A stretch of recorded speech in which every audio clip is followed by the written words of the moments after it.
नहीं बोलती। सुधा और राकेश के 3 बेटे थे। शादी के बाद तीनों माँ बाप से दूर रहते और सिर्फ त्योहारों में आते। माँ जी, पिताजी, अगली बार आप लोग हमारे घर आइएगा। अरे नहीं बहू, सब यही आ जाते हैं तो घर खिला खिला लगता है। हाँ बहू, तू हमेशा बुलाती है तो जरूर आएंगे तेरे पास भी। हाँ हाँ, दीदी का घर बड़ा जो है, सब कुछ आपने शादी के बाद दीदी को ही तो दे दिया था। हमें भी दिया होता तो हम भी बड़ा घर लेते। क्यों सुनील? अरे नहीं नहीं, पापा ने सबको एक बराबर ही दिया है। छोटी बहू, क्या चाहिए तुम्हें, बोलो। वो आपके सोने की चेन वाली घड़ी है ना, वो अगर आप मुझे। तभी वहाँ मजली बहू भी आ जाती है। और मुझे ना आपका मंगलसूत्र कितना लंबा, सुंदर और भारी भी है। अरे हाँ हाँ, तुम दोनों को ही दूंगी बहू, चिंता न करो। चलो अब खाना लगाओ, खाना खाया जाए। सभी मिलकर खाना खाते हैं कि पड़ोसन आ जाती है। अरे सुधा बहन, थोड़ी चीनी तो देना, घर में शक्कर नहीं है और मेहमान सर पर बैठे हैं। अरे छोटी बहू, चाची को शक्कर तो दे दो। अरे मजली दीदी, आप दे दीजिए ना, मैं यहाँ कम आती हूँ तो मुझे पता ही नहीं है कि सासू माँ सारी चीजें कहाँ रखती है। और तुम मैं कौन सा यहाँ रोज शक्कर फाँकने के लिए आती हूँ, मुझे भी नहीं है पता। तभी बड़ी बहू हाथ में चीनी की कटोरी लेकर आती है। चाची, शक्कर आप लोगों का बड़ा सहारा है माँ जी और पिताजी को, वरना हम लोग तो यहाँ रहते ही नहीं। आप जैसे पड़ोसी हैं तो हम निश्चिंत है। और जीती रहे बहू, आप तो ये घर पड़ोस कम परिवार ज्यादा लगता है। सुधा अपनी बड़ी बहू को देखकर बहुत खुश रहा करती थी। वो उससे अक्सर घंटों बात भी किया करती, लेकिन दोनों दूसरी बहुओं का भी वो समझती थी कि शायद छोटी है, वक्त आने पर संभल जाएंगी। समय आ जाता है जब सभी को वापस जाना होता है। माँ जी, हम लोगों की फ्लाइट पहले है, हमें इजाजत दे। वो सास के गले लगकर चली जाती है। थोड़ी देर बाद छोटी बहू कहती है, माँ जी, मैं ना ये सोफे के कवर और चादरें ले जा रही हूँ, यहाँ तो ऐसी ही पड़ी रहेंगी। हाँ हाँ बहू, ले जा, और कुछ चाहिए तो बोल। और तो चाहिए बहुत कुछ, पर चलिए कोई बात नहीं, अगली बार ले जाऊंगी मैं। ऐसे ही मंजली बहू भी घर का बहुत सारा सामान ले जाती है। सभी के जाने के बाद सुधा राकेश से कहती है, घर कितना सूना लग रहा है ना। हाँ, और खाली भी। तुम्हारी दोनों बहुएं सब बटोर गई।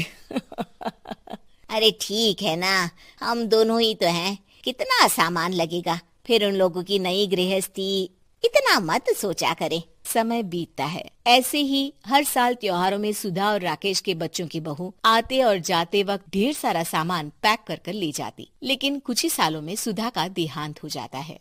पिताजी, आप यहाँ अकेले क्या करेंगे, हम लोगों के साथ चलिए। अरे नहीं नहीं बहू, इस घर में सुधा की यादें हैं, मैं उसे नहीं छोड़ सकता हूँ। अब तुम लोगों की माँ नहीं रही। देख लो, वैसे तो मैंने उसके जीते जी सब कुछ दे दिया है, लेकिन कुछ उसका पर्सनल कीमती सामान था जो ये है, ले लो। सामान में होती है एक घड़ी और एक मंगलसूत्र। माँ जी ने कहा था कि वो ये घड़ी मुझे देंगी। हाँ हाँ, पिताजी, माँ ने सबके सामने ये घड़ी सरिता को देने के लिए कहा था। उठा लो सरिता माँ की घड़ी। अब क्या था, छोटी बहू फट से घड़ी उठा लेती है। और पिताजी, ये मंगलसूत्र तो माँ ने मुझे ही देने को कहा था, याद है ना। वो सभी की ओर इशारा करती है। तू भी ले ले ये हार बेटा, कोई बात नहीं। मंजली फटाक से हार उठा लेती है। ससुर बड़ी बहू की तरफ देखते हैं। तुझे क्या दूं बेटा? पिताजी, माँ ने एक चीज मेरे लिए भी रखी है। सभी के कान खड़े हो जाते हैं कि आखिर सास ने क्या रखा होगा बड़ी के लिए। अरे माँ जी तो दीदी से प्यार भी ज्यादा ही करती थी, हमेशा उनसे बात किया करती। जरूर कोई बड़ी और अपनी प्रिय चीज दी होगी दीदी को। और देख लेते हैं ना, वरना तो हम भी बराबर का बंटवारा करेंगे। हाँ हाँ, कर लेना बंटवारा। लेकिन बड़ी बहू बताओ तो, सुधा ने क्या रखा है तुम्हारे लिए?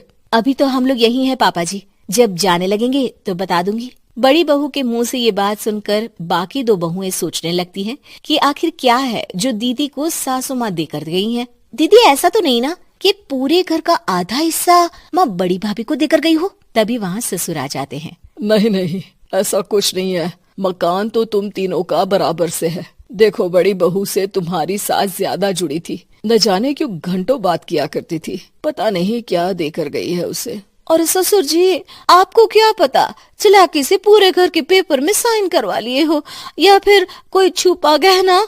आखिर मकान पूरा तो आपने सासू माँ के नाम ही कर रखा था ना। अब घर में ये सस्पेंस बन जाता है कि आखिर बड़ी बहू क्या लेकर जाएगी। फिर वो दिन भी आ जाता है जब बड़ी बहू के जाने का समय हो जाता है। बेटा, परसों तुम चली जाओगी, बताया नहीं माँ ने तुम्हें क्या दिया?